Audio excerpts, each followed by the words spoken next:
നാസ് music മൊമെന്റ്സിന്റെ മറ്റൊരു പുതിയ വീഡിയോയിലേക്ക് എല്ലാ മാന്യ പ്രേക്ഷകർക്കും ഒരിക്കൽ കൂടി സ്വാഗതം. ഇന്ന് ഞാൻ വന്നിരിക്കുന്ന വീഡിയോ എന്ന് വെച്ച് കഴിഞ്ഞാൽ കഴിഞ്ഞ വീഡിയോയുടെ തുടർച്ചയായിട്ടാണ്, രണ്ടാം ഭാഗമായിട്ടാണ്. കണ്ണൂർ ജില്ലയിലെ കിണവക്കൽ എന്ന സ്ഥലത്ത് അകക്കണ്ണിന്റെ ഉൾക്കാഴ്ച കൊണ്ട് സംഗീതത്തിന്റെ നാദവിസ്മയം തീർക്കുന്ന ഒരു അനുഗ്രഹീത കലാകാരി, ഒരു അസാധ്യ ഗായിക സഫാനയുടെ വിശേഷങ്ങളും പാട്ടിന്റെ വിശേഷങ്ങളും ഒക്കെ ആയിട്ടുള്ള ഒരു വീഡിയോ ആയിരുന്നു ഞാൻ കഴിഞ്ഞ തവണ നിങ്ങളിലേക്ക് എത്തിച്ചത്. ഇത്തവണ അതിന്റെ രണ്ടാം ഭാഗവും അവസാന ഭാഗവുമാണ് നിങ്ങളിലേക്ക് എത്തിക്കാൻ ഞാൻ ശ്രമിക്കുന്നത്. നിങ്ങൾ ആദ്യ വീഡിയോയ്ക്ക് നൽകിയ അതേ സപ്പോർട്ട് തന്നെ ഈ രണ്ടാം ഭാഗത്തിനും നൽകും എന്ന പ്രതീക്ഷയിലാണ് ഞാൻ ഈ വീഡിയോ നിങ്ങളിലേക്ക് എത്തിക്കുന്നത്. കാരണം ഈ വീഡിയോ പല ആൾക്കാരും കണ്ട് പല നല്ല കമന്റ്സുകളും ഒക്കെ തന്നിട്ടുണ്ട്. അതുപോലെ ഏതെങ്കിലും പ്രശസ്തരായ ആൾക്കാരൊക്കെ ഇത് കാണുവാണെങ്കിൽ സഫ്വാനക്ക് തീർച്ചയായിട്ടും ഒരു അവസരം സിനിമയിലോ മറ്റുള്ള ഏതെങ്കിലും ഒരു മേഖലയിൽ കിട്ടുവാണെങ്കിൽ നമുക്ക് ചെയ്യാൻ പറ്റിയ ഏറ്റവും വലിയൊരു ഉപകാരം തന്നെയാണ്. അതുകൊണ്ട് നിങ്ങൾ ഇത് തീർച്ചയായിട്ടും ഷെയർ ചെയ്യണം, കമന്റ് ചെയ്യണം, അഭിപ്രായങ്ങൾ അറിയിക്കണം, നിർദ്ദേശങ്ങൾ തരണം, ലൈക്ക് ചെയ്യണം. അതുപോലെ ആദ്യമായിട്ടാണ് നിങ്ങൾ ഈ വീഡിയോ കാണുന്നതെങ്കിൽ തീർച്ചയായിട്ടും സബ്സ്ക്രൈബ് കൂടി ചെയ്യണം. അപ്പോൾ കൂടുതൽ സംസാരിച്ച് സമയം കളയുന്നില്ല, നമുക്ക് നേരെ വീഡിയോയിലോട്ട് പോകാം. Thank you. അതുപോലെ സിനിമയിലോ അല്ലെങ്കിൽ സീരിയൽസിലോ അങ്ങനെ എന്തെങ്കിലും പാടാനുള്ള ഒരു ചാൻസ് കിട്ടിയിട്ടില്ല? സിനിമയില് സീരിയൽസിലൊന്നും പാടാൻ ചാൻസ് കിട്ടിയിട്ടില്ല. ഞാനൊരു ക്ലാസ്സിന് പോയ സമയത്ത്, ഒരു കൗമാര ക്ലാസ് ഒക്കെ പോലെയുള്ള ഒരു ക്ലാസ്സിന് പോയ സമയത്ത്, പിന്നെ ആ ഡോക്ടർക്ക് ക്ലാസ് എടുക്കുന്ന വ്യക്തിക്ക് എന്റെ ശബ്ദം ഇഷ്ടപ്പെട്ടിട്ട് അവരുടെ ഫിലിമിൽ ഡബ് ചെയ്യാൻ വേണ്ടിട്ട് വിളിച്ചിട്ടുണ്ടായിരുന്നു. അതെ, പക്ഷെ കൊറോണ സമയമായതുകൊണ്ട് അതിന്റെ ഓഡിയോ ഷൂട്ടോ കാര്യങ്ങളൊന്നും നടന്നില്ല. ആ ഡോക്ടർ ഇന്റർവ്യൂ എങ്ങനെയെങ്കിലും കേൾക്കുമെങ്കിലും വീണ്ടും ഒരു ചാൻസ്. അതെ അതെ, തീർച്ചയായിട്ടും സഫാനക്ക് ഇത് കാണുന്ന ആളുകൾ അതിന്റെ കോൺടാക്ട് നമ്പർ അടക്കം കൊടുക്കും. നമുക്ക് എന്തെങ്കിലും സിനിമയിലോ ഈ ഇൻഡസ്ട്രിയിൽ ഒരുപാട് എത്തേണ്ട ഒരു ഗായിക തന്നെയാണ് സഫാന, സത്യം പറഞ്ഞാൽ. അപ്പൊ എന്തായാലും നല്ല ഉയർച്ചയിൽ എത്തട്ടെ. ആരെങ്കിലും ഈ മ്യൂസിക് ഡയറക്ടേഴ്സോ അങ്ങനെയുള്ള ആരെങ്കിലും ഈ ഒരു വീഡിയോ കാണുവാണെങ്കിൽ അവരോടാണ് പറയുന്നത്, നല്ലൊരു ഗായികയാണ്, പാടാൻ ഒരുപാട് താല്പര്യം ഉള്ള ഒരു കുട്ടി കൂടിയാണ് സഫാന. അപ്പൊ എന്തായാലും കണ്ണൂർ ജില്ലയിലെ പിന്നെ കൂത്തുപറമ്പിനടുത്ത കിണവക്കൽ എന്ന് പറയുന്ന സ്ഥലത്താണ് സഫാൻ ഇപ്പൊ താമസിക്കുന്നത്. ഫാമിലിയെ കുറിച്ചൊക്കെ ആദ്യം പറഞ്ഞു കഴിഞ്ഞു. ഇനിയിപ്പോ ഏതായാലും നമുക്കൊരു എന്താ പറയാ, മറ്റ് ഭാഷകളിലുള്ള പാട്ട് ഏതെങ്കിലും അറിയാം? തമിഴ്, ഹിന്ദി, കന്നഡ, റീസെന്റ് ആയിട്ട് ബംഗാളി ഒക്കെ പഠിച്ചു. ഓ, ഇതൊക്കെ ഉണ്ടല്ലേ. അപ്പൊ ഒരു കന്നഡ പാട്ടിന്റെ രണ്ടുപേരും കേട്ടാണോ? ഓക്കെ.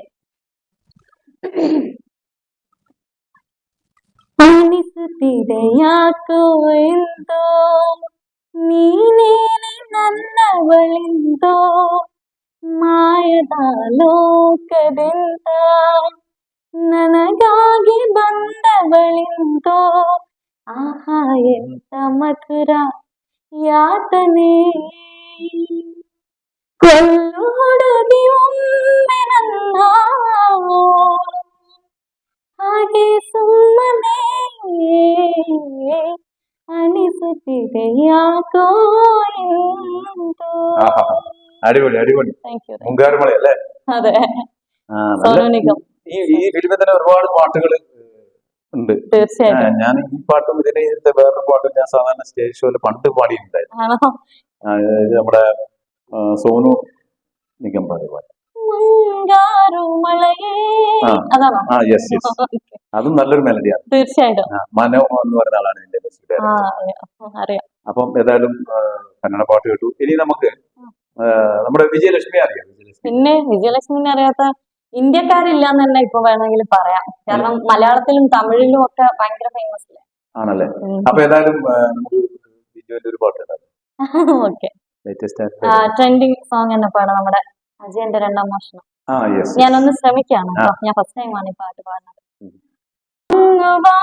കോണില് മിന്നി നിന്നൊരമ്പിളി, അമ്പിളി തലയ്ക്കുള്ളില് ചോര കൺമുയൽ, ഇങ്ങു നീലത്തുരുത്തില് നീർപ്പരപ്പിൻ നിഴലിടും, അമ്പിളി തലയ്ക്കുള്ളില് ആമ കുഞ്ഞനും ആമ കുറുമ്പനെന്ന് നെഞ്ചത്ത് വെറ്റില ചെല്ലവുമായി താനേ വലിഞ്ഞു കേറി ദൂരത്തിൽ എങ്ങോ പതുങ്ങിയല്ലോ, താരക്കൊളുത്തുള്ളൊരാ ചേലക്കും വെറ്റില ചെല്ലത്തിലോ, ഭൂമിയ പാടെ മൂടും കഥയും വെറ്റിലയിട്ട് വയ്ക്കാം കുഞ്ഞിളം വാവേ, കഥ കേട്ട് മെല്ലെ മിഴി പോട്ട് മാറി ചൂടിൽ ഉറങ്ങ് ഉറങ്ങ് പൊന്നേ, കളിയാടിയോമൽ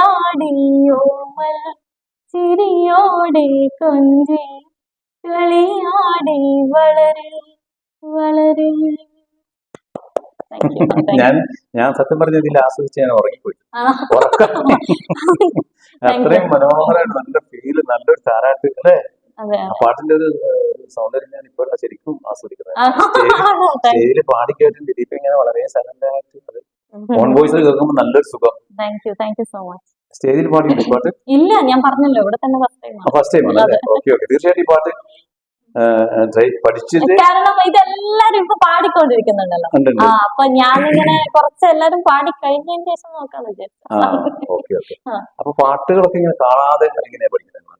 കാണാതെ പഠിക്കണ്ടേ? അതെ, പണ്ടേ നല്ലൊരു ലിസണറാണ് ഞാൻ. അപ്പൊ അതുകൊണ്ട് തന്നെ പിന്നെ നല്ലൊരു ലിസണർക്ക് നന്നായിട്ട് പാടാനായിട്ട് പറ്റും. അതായത് പാട്ട് മാത്രമല്ല, നമ്മൾ എന്ത് കാര്യം ചെയ്യുമ്പോഴും ഒരു കേൾവിക്കാരും ആയെങ്കിലേ നമുക്കത് സാധിക്കും. തീർച്ചയായിട്ടും. നമുക്ക് കണ്ണുണ്ടെന്നോ മറ്റു കാലുണ്ടെന്നോ മറ്റ് സംഭവങ്ങൾ ഉണ്ടെന്നോ പറഞ്ഞാൽ നമ്മൾ നല്ലൊരു കേൾവിക്കാരനാവും. അത് നമുക്കും സന്തോഷമാണ്, നമുക്ക് അത് കേൾപ്പിച്ച് തരുന്ന ആളിനും സന്തോഷം. അല്ലെങ്കിൽ നമ്മൾ സ്വയം കേൾക്കുന്നതാണെങ്കിൽ നമുക്ക് മാത്രം കേൾവിയിൽ സന്തോഷം കണ്ടെത്താൻ പറ്റും. എനിക്ക് അത്രേ പറയാം.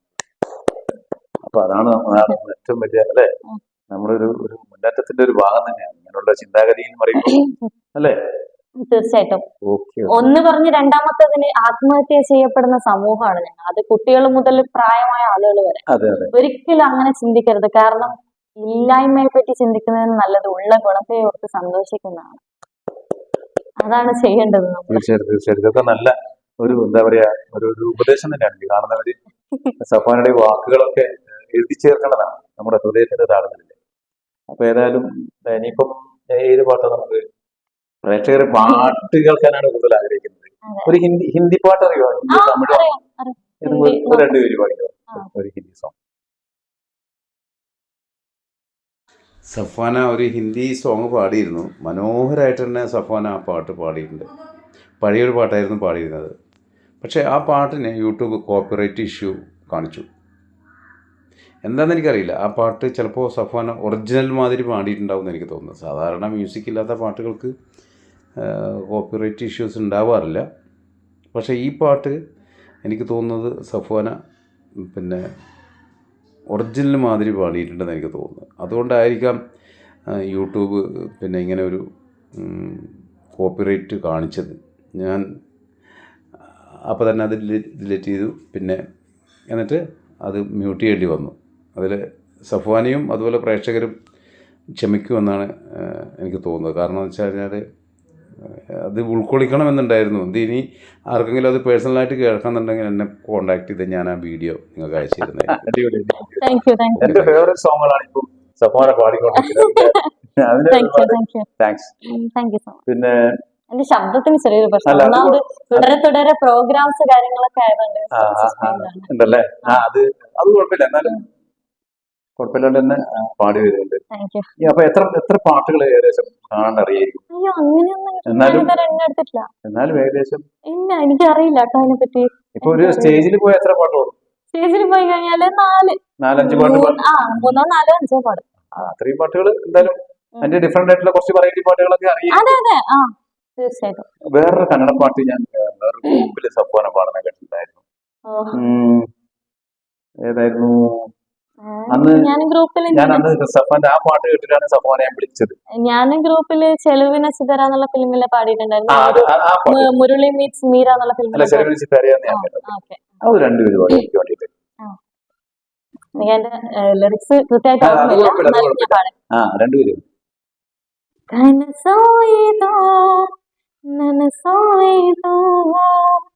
ನನ್ನಿದೆಯಲೇ ಬಂದ ಮೊದಲ ಶಿಕ್ಷಣ ನಾನಿನ್ನಲೇ ನೀನನ್ನಲೇ ಅಂದುಕೊಂಡಲೇ ಎಂತಾರೋ ಮಾಂಜನ ಅಂತರಂಗದ ಆಹ್ವಾನವೇ ಹೃದಯ ಮಿಟುವ ಶುಭಾರಂಭವೋ ನೆಟಿಜನ್ಸ್ ಆಧಾರ್ ಬಗ್ಗೆ ತನ್ನ ಭಾಷೆಯು ಎಂತ ಆಹ್ಲಾದವು ಕನಸಾಯಿತು ನನಸಾಯಿತು ನನ್ನಿದೆಯಲಿ ಬಂದ ಪ್ರೇಮ ಸಿಂಚನ ನಾನಿನ್ನಲಿ ನೀ ನನ್ನಲಿ ಅಂದುಕೊಂಡಲೇ ಎಂತ രോമാഞ്ചന.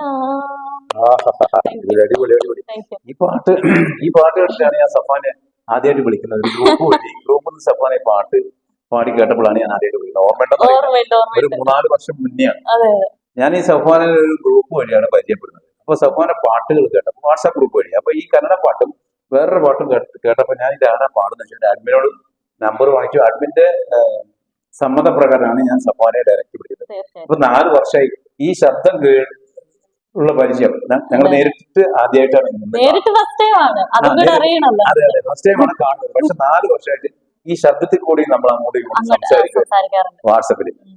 അങ്ങനെയാണ് പിന്നെ ഇപ്പൊ നേരിട്ട് കാണാനുള്ള ഒരു അവസരം കിട്ടിയത്. അതെ. നേരിട്ട് പാട്ട് കേൾക്കാൻ പറ്റി. ഒരുപാട് സന്തോഷം സഫാന. ശരിക്കും കോവിഡ് പണി തന്നു എന്ന് പറയുന്നതിൽ അതിലും മേലെ കോവിഡിനോട് നന്ദിയും പറയണം. കാരണം കൊറോണയാണ് നമ്മളെ ഓൺലൈൻ പ്ലാറ്റ്ഫോംസിൽ എത്തിച്ചത്. അതെ അതെ അതെ തീർച്ചയായിട്ടും തീർച്ചയായിട്ടും. എന്റെ ഡബിങ് ഓപ്പർച്യൂണിറ്റി കളഞ്ഞെങ്കിലും ബാക്കിയുള്ള ഓപ്പർച്യൂണിറ്റീസ് ഒക്കെ തന്നത് കൊറോണയാണ്. സംഭവം എന്റെ ഡബിങ് അവസരങ്ങളൊക്കെ കളഞ്ഞെങ്കിലും നല്ല നല്ല കുറെ ഓപ്പർച്യൂണിറ്റീസ് തന്നത് ഈ കോവിഡ് തന്നെയാണ്. ദൈവത്തിന്റെ നാമത്തിൽ നന്ദി പറയാം. ഒരുപാട് നല്ല അവസരങ്ങൾ ഉണ്ടാക്കി. അതെ അതെ തീർച്ചയായിട്ടും. അതെ അതെ അതെ ഇങ്ങനെയുള്ള കുറെ സൗഹൃദങ്ങളും കുറെ ഓൺലൈൻ ബന്ധങ്ങളും അല്ലേ കോവിഡ് വഴി നമുക്ക് കിട്ടിയിട്ടുണ്ട്. അപ്പം പിന്നെ ഇനി എപ്പോഴാണ് പ്രോഗ്രാം? ഇനി പ്രോഗ്രാം ഇനിയിപ്പോ Christmas new year season season ആവുന്നേ ഉള്ളൂ. അപ്പൊ അങ്ങനെയുള്ള സമയങ്ങളിൽ കൂടുതൽ ഏത് ടൈപ്പ് പാട്ടുകളാണ്? അങ്ങനെയൊന്നുമില്ല, എല്ലാ ടൈപ്പും പാട്ടുകൾ പാടും അത്രയാണ്. ഫാസ്റ്റ് പാടാറുണ്ട്. ഡാൻസ് ചെയ്യും? ഇല്ല ഇല്ല പഠിക്കണം എന്ന് ഭയങ്കര ഉണ്ട്. എനിക്ക് പാട്ടിനോടുള്ള താല്പര്യം തന്നെ ഡാൻസിനോട്. ഡാൻസ് ചെയ്തിട്ടൊക്കെയാണ് പാട്ട്? തീർച്ചയായിട്ടും തീർച്ചയായിട്ടും. എനിക്കറിയാം, ഞാൻ കണ്ടിട്ടില്ലെങ്കിലും പലരോടും ചോദിക്കാം. അങ്ങനെയാണ് ഇപ്പൊ അതിൽ കുറച്ച് എന്താ പറയാ പക്വതയും പാകതയും ഈ റിയാലിറ്റി ഷോ തന്നെ പിന്നെ സെലക്ടഡ് അല്ലാണ്ടായി പോകുന്നതിന്റെ മെയിൻ കാരണം തന്നെ ഈ പെർഫോം ചെയ്യുന്നില്ല എന്നുള്ള, അതായത് ഡാൻസ് ചെയ്യുന്നില്ല എന്നുള്ള കാരണം. അതെ അതെ ഡാൻസ് ചെയ്യോ? ശരിയില്ല. ഞാനിങ്ങനെ പക്ഷെ ഇൻട്രസ്റ്റ് ചെയ്യും കേട്ടോ ഓഡിയൻസിനെ. കുറച്ച് ശബ്ദശകലങ്ങൾ നമുക്ക് പിന്നെ അതാണല്ലോ മെയിൻ. വാസം മോസേ അതാണ് മെയിൻ. ശബ്ദം കൊണ്ട് പിന്നെ ആൾക്കാരെ ഇംപ്രസ് ചെയ്യിപ്പിക്കും ഇങ്ങനെ ഒന്ന് ഉണർത്തിയിട്ടൊക്കെ. അന്നേരം ഓഡിയൻസ് ഡാൻസ് ചെയ്യുന്നൊക്കെയാണ് പറയുന്നത്. അതെ അതെ അല്ല ഇപ്പം ഗാനമേളന്നൊക്കെ പറഞ്ഞാൽ അങ്ങനെയാണല്ലോ. മൊത്തം ഡാൻസും പാട്ടും ലൈറ്റും ഒന്നും കാണാത്തൊരവസ്ഥയാണ്. സഫാനൊക്കെ മാത്രമല്ല സാധാരണ ആൾക്കാർക്ക് സ്റ്റേജ് ഇപ്പൊ കാണാൻ പറ്റില്ല. മൊത്തം കളർ ലൈറ്റും പുകയും ഒക്കെ ഇട്ടുണ്ട്. അതിൽ ഇരിക്കുന്ന ആളോ പാടുന്ന ആളോ നമ്മളൊന്നും ശരിക്കും കാണുന്നില്ല. ഇപ്പൊ അതാണ് ട്രെൻഡ്. അതിനനുസരിച്ചാണ് ഇപ്പൊ പ്രോഗ്രാംസ് ഒക്കെ നടന്നത്. അപ്പൊ അങ്ങനെയൊക്കെയാണ് കാര്യങ്ങൾ. സന്തോഷമുണ്ട്. കുറച്ച് പാട്ടൊക്കെ കേൾക്കാൻ പറ്റി, കുറച്ച് വിവരങ്ങളും കുറച്ച് കാര്യങ്ങളൊക്കെ അറിയാൻ പറ്റി സഫാനയുടെ. സഫാനൊക്കെ എന്താ ഈ ഒരു അവസരത്തിൽ എന്തെങ്കിലും പറയാനുണ്ടോ? ഈ പഠിപ്പിച്ച ഗുരുനാഥന്മാരോടോ അല്ലെങ്കിൽ എന്താ പറയാ അങ്ങനെയുള്ള മാഷന്മാരോടോ? എന്നെ മ്യൂസിക് പഠിപ്പിച്ചത് പ്രീജ, അതുപോലെ ബിജു മാഷ്, അജയൻ സാറ്, ഇവരോടൊക്കെ നന്ദി പറയുന്നു. പിന്നെ അതുപോലെ എന്നെ ഞാനാക്കിയത് എന്റെ കണ്ണമ്പള്ളി LP സ്കൂൾ എന്ന് പറഞ്ഞിട്ടുള്ള സ്കൂളിൽ ഞാൻ പഠിച്ചിട്ടുണ്ടായിരുന്നു, നേരത്തെ പറഞ്ഞല്ലോ. അപ്പൊ അവിടെ HM ആയിട്ട് നിന്ന സജിത് സാറ്, എന്നെ ഞാനാക്കിയത് അദ്ദേഹമാണ്. പാട്ട് കൊണ്ടായാലും ശരി, എന്നിലെ വ്യക്തിത്വത്തെ ഉണർത്തിയതായാലും ശരി, എന്നിലെ കുട്ടിയെ നന്നാക്കിയതായാലും ശരി, ഒക്കെ സാറ് തന്നെയാണ്. അപ്പൊ സാറിന് ഏറ്റവും പ്രത്യേക നന്ദി പറയുന്നത് കേട്ടോ. എനിക്ക് ഇമോഷണൽ ആയി പോവാണ്, പറയാൻ വാക്കുകളില്ല. സജിത്ത് സാറിന് കാണുവാണെങ്കിൽ സജിത് സാറിന് ഒരു ബിഗ് സല്യൂട്ട് ഞാൻ കൊടുക്കുകയാണ്. തീർച്ചയായിട്ടും. അപ്പൊ ഏതായാലും സന്തോഷം. ഈ നാസ് മ്യൂസിക് മൊമെന്റ്സ് എന്ന ഈ ഒരു ചാനലിൽ വരികയും കുറച്ച് സമയം സംസാരിക്കുകയൊക്കെ ചെയ്തു. എന്നെ ക്ഷണിച്ചതിൽ എങ്ങനെയാ നന്ദി പറയേണ്ടതെന്ന് എനിക്ക് അറിയില്ല. നാസ് മ്യൂസിക് മൊമെന്റ്സ് ചാനലിൽ ഒത്തിരി നന്ദി. പിന്നെ നാസർ ഖാനെ നേരിട്ട് കാണാൻ സാധിച്ചതിൽ ഒത്തിരി സന്തോഷം. അതൊക്കെ എങ്ങനെയാ പറഞ്ഞു തരേണ്ടതെന്ന് എനിക്ക് അറിയില്ല. അപ്പൊ ഭയങ്കര ഞാൻ പോസിറ്റീവ് എനർജിയാണ് മൊത്തത്തില്. എനിക്ക് ഒന്നും പറയാനില്ല, എനിക്ക് പറയാൻ വാക്കുകളില്ല. ഏതായാലും സന്തോഷമുണ്ട്. എനിക്ക് ഒരുപാട് സന്തോഷമുണ്ട് സഫാനെ കാണാൻ പറ്റിയത്. ഒരു 3-4 വർഷത്തെ ശബ്ദ സാമീപ്യത്തിലൂടെ നമ്മൾ അടുത്ത് ഇടപഴകിയാണ്. ഇപ്പൊ നേരിട്ട് കണ്ടപ്പോൾ ഒരുപാട് സന്തോഷമായി. വീണ്ടും നമുക്ക് തീർച്ചയായിട്ടും കാണാം.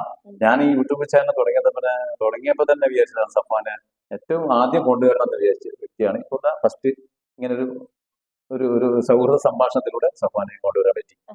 ഓരോന്നിനും അതിന്റേതായ സമയം. അതെ അതെ അതെ അപ്പൊ ഏതായാലും സന്തോഷം ഇങ്ങനെ സംസാരിച്ചത്. Thank you so much. അപ്പോ എന്താ പറയാ, എല്ലാവർക്കും ഒരിക്കൽ കൂടി ഹൈ ഫൈ കൊടുക്കാം. Hi, thank you. Thank you so much. ഇതാണ് സഫ്വാനയുടെ കുടുംബം. ഉപ്പ, ഉമ്മ, ഉമ്മാമ്മ, കൂടാതെ സഫാനക്ക് 3 അനുജന്മാർ താഴെയുണ്ട്.